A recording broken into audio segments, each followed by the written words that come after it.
Vous êtes toujours avec le groupe Calendor Calambox. Donc là, on va continuer avec la partie démonstration. Comme on avait dit tout à l'heure, on vous avait présenté les Calambox. Le Calambox, déjà, il déploie un réseau Wi-Fi sur à peu près un rayon de 100 mètres.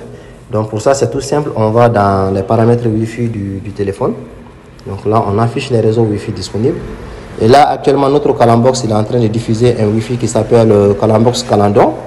Donc là, on va cliquer dessus pour se connecter. Voilà.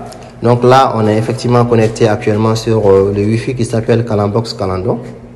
Ok. Donc maintenant, Colibri étant une application web, on doit utiliser un navigateur internet pour pouvoir y accéder. Ça peut être Google Chrome, ça peut être Firefox, ça peut être Opera Mini. Ou ici, comme dans le cas de l'iPhone, on va utiliser Safari pour pouvoir y accéder. Donc, il suffit de lancer le navigateur web. Et ensuite, normalement, on va taper l'adresse IP du Raspberry Pi qui joue le rôle de serveur Colibri. Donc, tout ça, c'est les informations qu'on peut facilement avoir. Dans notre cas de figure, ici, actuellement, le serveur Colibri a comme adresse 192. Voilà, 168. 168.1, 1.219. Colibri écoute sur le port 8080 et on fait 2.8080. Voilà, donc là, on s'était déjà connecté. On va les prendre ici. Et il m'amène sur la page d'accueil pour accéder à Colibri. Ici, donc, si j'ai déjà un compte, je peux juste m'authentifier en mettant mon nom d'utilisateur et mon mot de passe. Si je n'ai pas de compte également, je peux créer un compte. Si je suis un nouvel utilisateur sur Colibri, en prenant créer un compte.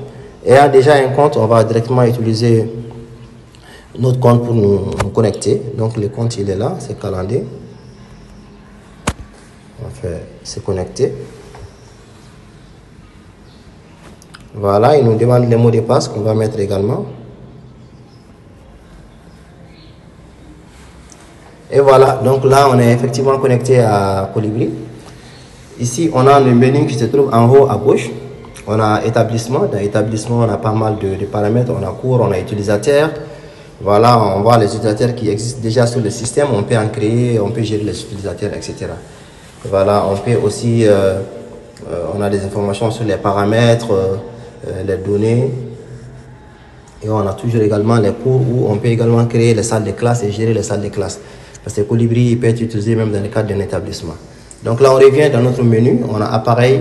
Et dans appareil, c'est là où on peut gérer les chaînes. On peut importer ou exporter ou supprimer des chaînes. Donc là, rapidement, on va aller sur... on a éducateur également. Dans éducateur, il s'agit de planifier des devoirs, des exercices ou de désigner des cours pour des salles de classe précises. Donc, on a également apprendre ici. Donc, dans apprendre, on a les différentes chaînes qui sont là. On a les différentes chaînes qui sont là qui peuvent être utilisées pour apprendre sur Colibri. Donc, il y a beaucoup de chaînes. Il y a la chaîne Khan Academy, il y a la chaîne HP Live, il y a la chaîne How to Get Started with Colibri, il y a la chaîne Asafir, qui est une chaîne pour apprendre l'arabe. On a la chaîne Free English with Hello Channel. Donc, ça, c'est également une chaîne pour apprendre l'anglais. Donc, il y a pas mal de chaînes.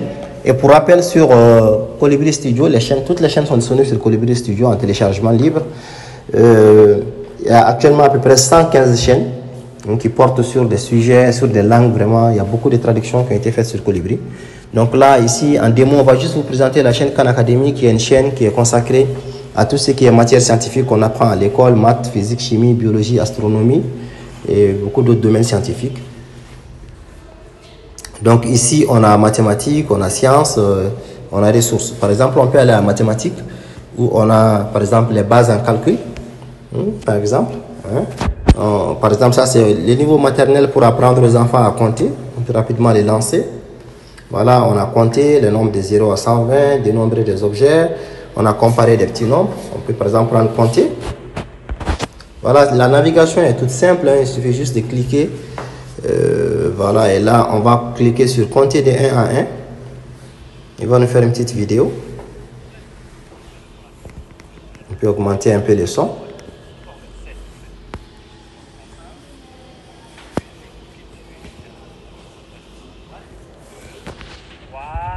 4, 5, 7. Ça marche, on va continuer. Là, c'est dans cette boîte. Alors, je continue. Je fais 1, 2, 3, 4, 5, 6, 7, 8, 9. Voilà. Ça, c'est bon aussi, sûrement. Bon, on va continuer parce que c'est rigolo.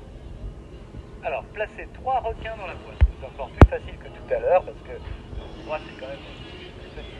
Alors, 1, 2 et 3. Voilà. Voilà, donc là, ça c'était un exemple. Donc on a la leçon suivante, on a l'exercice, on a une vidéo suivante également. Donc on peut aussi revenir en arrière pour voir un peu d'autres ressources. Tout comme on peut encore revenir encore en arrière sur base en calcul. On peut aller voir l'introduction à l'addition, etc. On peut encore revenir en arrière, aller carrément sur Khan Academy. Voilà, on peut faire un petit tour dans sciences. Dans sciences également, on a physique, chimie, chimie organique, cosmologie, astronomie, chimie générale. C'est juste une petite présentation. Comme je dis, vous avez le temps d'installer Colibri et puis après de pouvoir l'utiliser.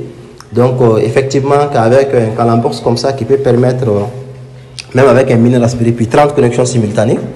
Donc, ça peut permettre, par exemple, s'il était déployé, on va dire, dans des jardins, dans des espaces publics, les jeunes peuvent venir pour vraiment essayer de se remémorer, pour essayer d'apprendre, de réviser. Donc, c'est un peu comme ça qu'on se connecte sur Colibri. De toute façon, le groupe Calambox est là et affiche sa disponibilité pour aider tout un chacun qui voudrait se doter de Calambox ou qui voudrait même installer Colibri, il faut le dire au passage, qui peut s'installer sur n'importe quel ordinateur en local sans forcément avoir besoin d'un Calambox.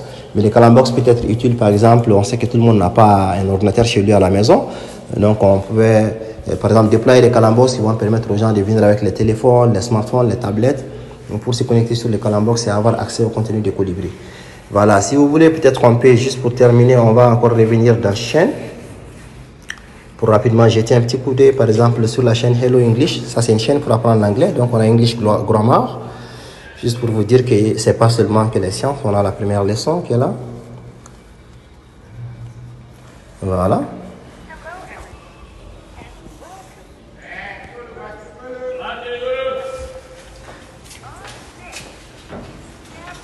Voilà, donc c'est juste pour vous dire que voilà, il y a pas mal de choses sur Colibri et Colibri Studio. Il y a aussi des chaînes qui sont dédiées à l'histoire africaine, faites par des Africains, des chaînes faites par des Africains. Donc effectivement, c'est quelque chose qui peut être intéressant. Il faut qu'on se donne les mains pour pouvoir essayer de les déployer et déployer un peu des Calambox un peu partout.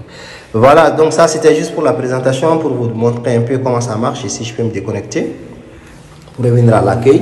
Et au passage, comme je l'ai dit, pour quelqu'un qui n'avait pas un compte, il peut juste simplement créer un compte et après pouvoir commencer à utiliser comme apprenant Colibri. Donc, c'était un peu la petite vidéo de présentation. Le groupe Calambox est toujours là encore pour vous accompagner, pour vous aider à disposer, à en savoir davantage sur Colibri. Colibri est également totalement open source. Vous pouvez juste aller sur Google et taper Learning Equality et vous aurez accès à toutes les informations. Sur ce, je vous remercie. Merci.